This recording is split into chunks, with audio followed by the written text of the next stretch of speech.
Hi guys. I'm just coming to you with another video about of course the Incubus and all that and what's been happening. And well, I think that the Incubus actually does something to the guys I actually have a crush on. I think it does.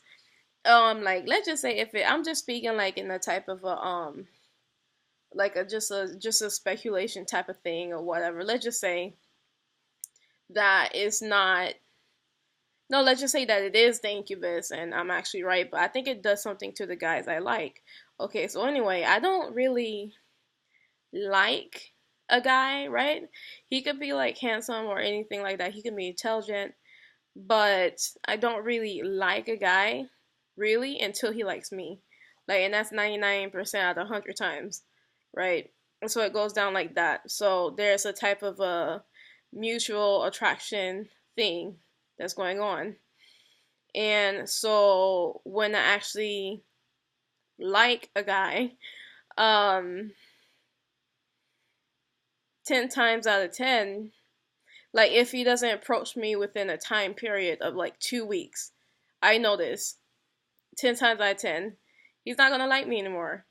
And this only happens if I need to talk lower, but this only happens if I actually um show that I like him back. If you understand what I mean. So he can like me, nothing will happen. He can like me for a long time, nothing will happen.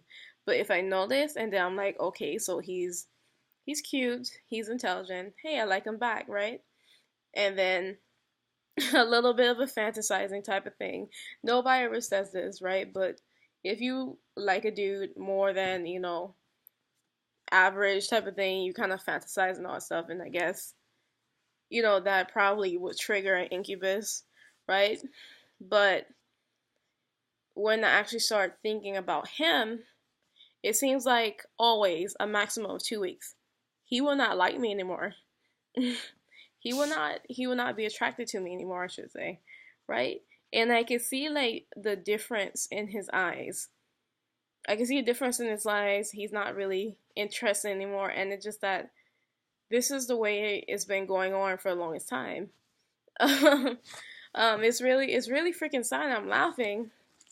But it's really sad, and I noticed that each and every guy, because most guys, there was only one guy approached me, and I said yes. That was a long time ago, right? But each and every guy, he doesn't approach me.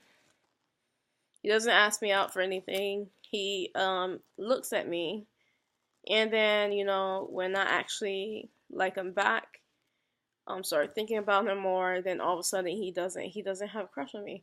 And this happens within like 2 weeks of me, right? Me um fancying him, right? So I just feel that maybe the incubus knows, because to me that's kind of weird, right? It's kind of weird for a person to have a crush on you for the longest time and then all of a sudden stop when you actually start having a crush on them, or when you actually start, fancying them, and then 2 weeks later. It just always seems like it's 2 weeks. And I think the incubus has something to do with it, and I don't know if it's like some type of, I don't know what it's doing. I mean, if it is the incubus, or if it's just not a weird coincidence that's been happening over and over and over and over and over again.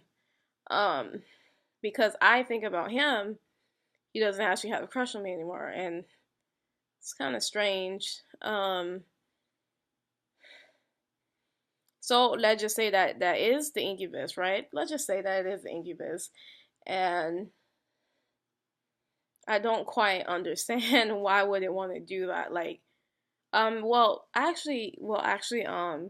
they said something about it could be like it could get really extremely jealous, but um, like one of these days is like maybe a guy will approach me. Maybe he will kind of break the little barrier between like not, communicating, and maybe he is a great guy, but what will happen then?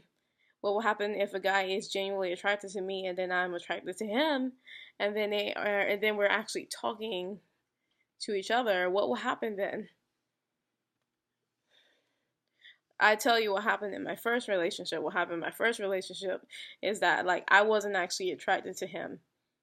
I was not at all. But I was a lonely person. So I guess that's that's what kind of happened, right? It's because I didn't actually fancy him, but he, kept bothering me. He kept bothering me, and then I'm like, okay, so he's lonely too. Whatever, right? And so what happened in that relationship is that once the barrier was broken and he actually did start finding me attractive, I don't even know. It's just that he had a lot of personal issues, like, um, so I can't actually make a fair judgment based off of that. He has a lot of personal issues, stupid crap. Like maybe if I dated a guy that was like more stable, I can actually kind of, base my opinion off of the guy that's more stable, right? To see like how it actually is, but I can't use him as an example. Yeah, that was such a long time ago. I was like basically almost a kid. Like I was like basically almost a kid, so this is just like ridiculous. But I don't know, like if you guys actually think that I'm not crazy or anything like that, and this is just all like a coincidence or it's just all normal or something like that, you could just leave a comment below. But if the incubus is actually jealous and so it does something to his brain chemistry or whatever, it does something to his head to make him fall out with me, then it's kind of, hmm, I don't know. That makes me sad because that means that I'm going to be lonely for a long time. I'm going to be very lonely for a long time. And not, and I said this already, no guy who genuinely finds me attractive, like a guy that will look at me, and a guy that you can just, how like when a person can just, you can just tell when the person is attracted to you, right? Truthfully and honestly, not just there just to get somebody, right? I'm still actually waiting for a day for somebody to approach me, and that just seems like that's never going to happen. And I'm actually older than I look, right? I'm not going to tell you my age, but I'm older than I look. And it's actually been quite a while. It's been quite a while, so